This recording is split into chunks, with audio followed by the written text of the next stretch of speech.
तर महाविकास आघाडीसह सर्व पक्षीय शिष्टमंडळ आयोगाला भेटणार आहे। याच पार्श्वभूमीवर खासदार संजय राऊत यांनी सत्ताधाऱ्यांना शिष्टमंडळामध्ये सहभागी होण्याचं आवाहन केलं। फडणवीस, शिंदे आणि अजित पवारांनी देखील यामध्ये सहभागी व्हावं असं आवाहन राऊतांनी केलंय।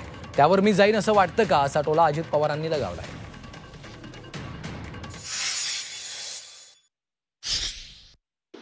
निवडणूक आयोग हे संविधानिक पद आहे आणि राज्याच्या निवडणूक आयोगाचा विषय आहे आणि प्रत्येकाच्या काही समस्या आहेत, भाजपच्याही आहेत।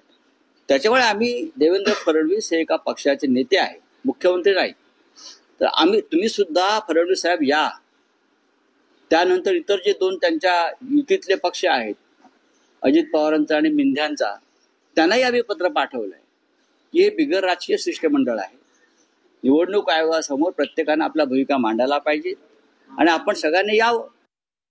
14 तारखेला शिष्टमंडळ भेटणार आहे। ठीक आहे, दोन दादा याला जोडून तुला वाटतं का मी जाईल काय दादा याला जोडून राज ठाकरे देखील मवियासोबत निवडणूक आयोगाच्या अधिकाऱ्यांना भेटायला जाणार आहेत। मवियासोबत राज ठाकरे अशा पद्धतीने मला एक सांगा पत्रकार मित्रांनो, प्रत्येक जण त्यांच्या त्यांच्या पक्षाचं प्रमुख आहे। त्यांनी कुणाबरोबर जावं, तुझ्याबरोबर जावं का ह्याच्याबरोबर जावं, त्याचा प्रश्न आहे।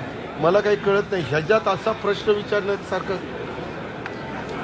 राज ठाकरेजी स्वतंत्र विचाराचे, त्यांनी अनेकदा त्यांची भूमिका वेगवेगळ्या निवडणुकीमध्ये त्यांना त्यावेळेची परिस्थिती जी योग्य वाटली त्या पद्धतीनं त्यांनी बोलून दाखवलेली आहे।